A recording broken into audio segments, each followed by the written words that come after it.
back. What's up, everybody? Benja Welldone coming at you live on this beautiful Sunday, July the 23rd at 10:53 in the morning. How are you doing? So, learning the scientific method. You know what's so great about the scientific method is that you can use it essentially for anything in the world to be better at something. The scientific method is essentially problem solving at its finest. Former director of the CIA, Donald Rumsfeld, once said that there's things that we know, things that we don't know, things that we don't know that we don't know. In a weird way, he indirectly expressed the scientific method, okay? Because everybody knows what they know and once they have a certain task. But in the scientific method, you broaden that approach to learn, to try to like focus on the things that you're not good at, be better at it, okay? And then try to open your mind and find out what other things are there even that you could do to make yourself better in such a task, right?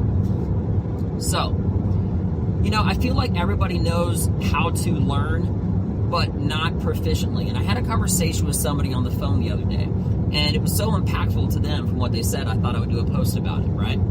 So, you know, the first stage of learning anything, and again, you can use this if you're a soldier, a scout sniper, professional athlete, jiu-jitsu, whatever. And I'm going to be giving several examples for jiu-jitsu throughout this explanation, okay? But you can fill in the blank and you can use it for anything, right? So anyway, moving on. When you're learning something, the first stage of learning, okay, is observation. When you're observing something, when you're learning it, you're really just trying to absorb as much as you can, as much as possible on that first iteration. Then you put your hands on that task and you try to implement it to your best of your ability. You're still learning it. You're still learning it. You haven't actually learned it until you can do it without supervision, which I'll get to in a moment, right? But then you continue to work on it with supervision until you can do it without, okay? Once you can do it without supervision, as we in jiu-jitsu or in sports and whatnot, you refer to it as drilling, right? You drill it. You make it over and over and over and over again, okay? Then after you drill it on a stationary way, then you try to implement it in as many different ways as you can possible, okay? So, for example, if you are a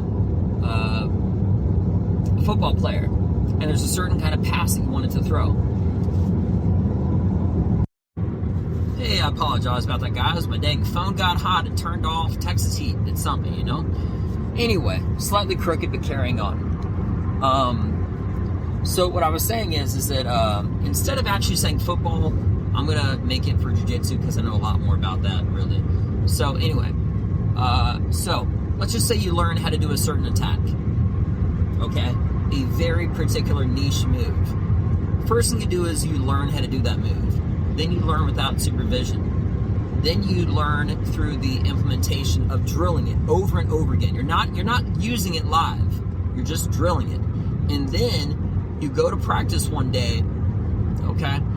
You go to class one day, and when you try it live, you try that one move from all angles, everywhere you can, to be versatile at that one thing, okay?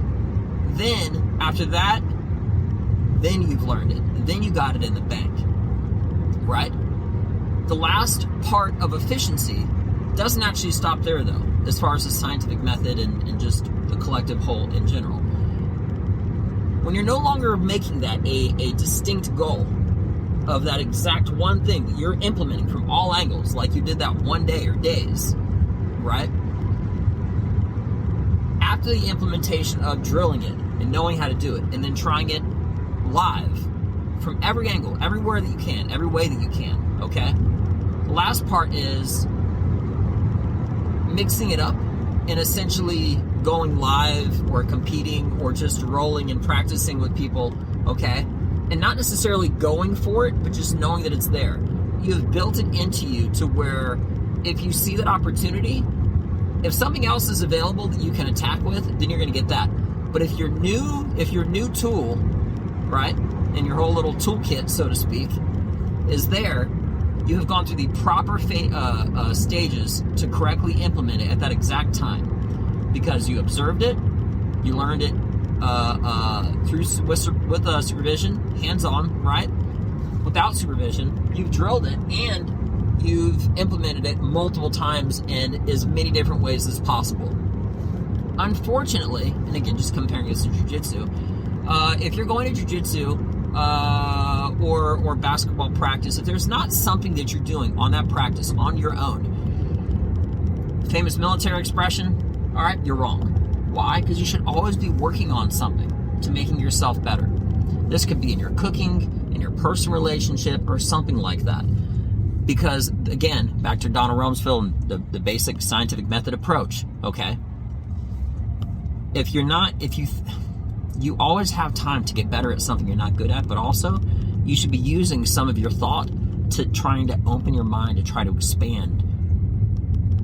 What is it that you're not good at? Target it and get better at it. That's A. And then B, also target and try to open your mind and expand your thoughts and think to yourself, like, what are you unaware of that you can be aware of? How do you open your mind and relax enough to where you can actually start to evaluate, oh my gosh, this would be great to add to my skill set, and so forth and so on, or something like that, right? So those are two different, there's the A, B, and the C. There's the A, which is learning something, the B, which is exploring your thoughts and getting better at things that you're not good at. And you can do this again in relationships, with your profession, etc., fill in the blank, right? And then C, you don't want to be aware of something that that you don't really know through someone else. You want to try to expand your thoughts, not just to the direct of what you know that you're not good at, but to the indirect that you're not really fully aware, okay? And that can come more with just relaxing, opening your mind. It sounds like it's pretty woo-woo stuff, but it's true. Those are different skill sets. But again, it was kind of in a confusing kind of a way, but as well put as I think he could have said it, was that directive of the CIA. Things that you know, things that you don't know, and things that you don't know that you don't know. Again, that's a loose, rough translation of how he said it. But it does speak volumes. And those are not just the A, learning stage of the whole thing that I went through, but B, the next stage is after you've gone through the whole cycle of implementation, learning, and it's in your toolbox. It's like, you're good, you got it, it's a part of you now, right? You also have to be a constant professional, to be a perfectionist, to be a specialist, right? How to focus on things that you're not good at and get better at them in the ways previously described, right? And then lastly, try to think about the things that you put a little bit of thought into it and you can think of it.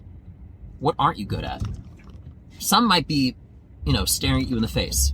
Some you might have to think a little bit about, and you can do that. Just try to think, where are you getting stuck at? Where are you stopping at? Okay, because there's no worse time than time wasted, plain and simple, right? So if you fill your time with always getting better in one way or another, if you fully learned something and you want to know what's next, think to yourself, what are you not good at and how can you get better? And you think that you're good everywhere, think more. And if you have a new thought, that's how you've been spending that time actively, consciously thinking, trying to find something new you're not good at, and now you have something else to work on. So that's essentially it between the whole learning phase, the direct phase of figuring out what you're not good at, and also trying to rack your mind, just trying to figure out, okay, things that you might not be fully aware of, like directly, that you're not good at, to get better at that. So it's a full cycle between the observation, learning, implementation, making it a part of you, then the direct knowledge as far as working on things that you're not good at, and then the C stage of this whole learning process, which is the trying to think.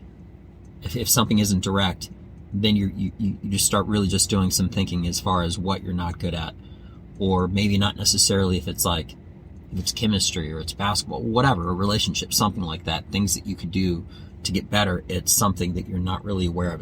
That's like probably the most challenging part.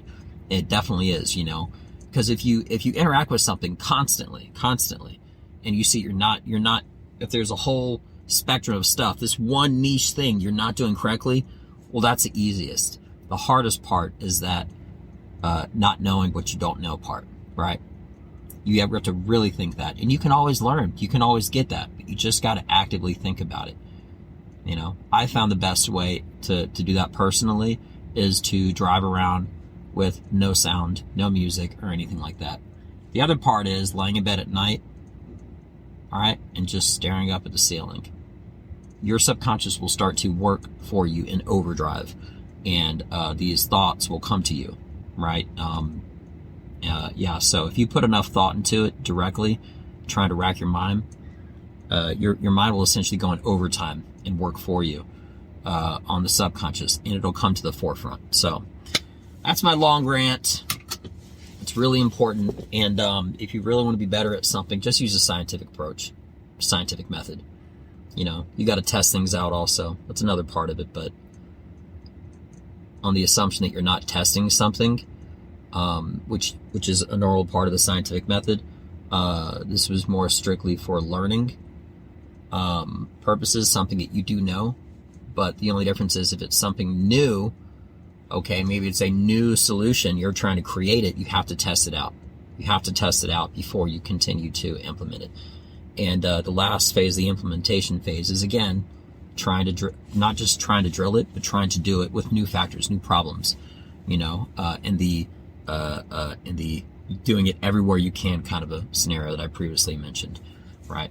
And if it doesn't work at any point between there, all right, or if it takes some problem solving to get it to be better, that's one thing. But if it stops early on the process, or if it has no success, well, then it doesn't work. That's part of the scientific method. It isn't just problem solving to make things work. It's knowing that things don't work and then moving on to something else. So anyway, with that being mentioned, hopefully something that I said is a little bit helpful. And if so, that's great. So anyway, I'm Benja Welldone. Have a beautiful scientific day. I'm out. Peace.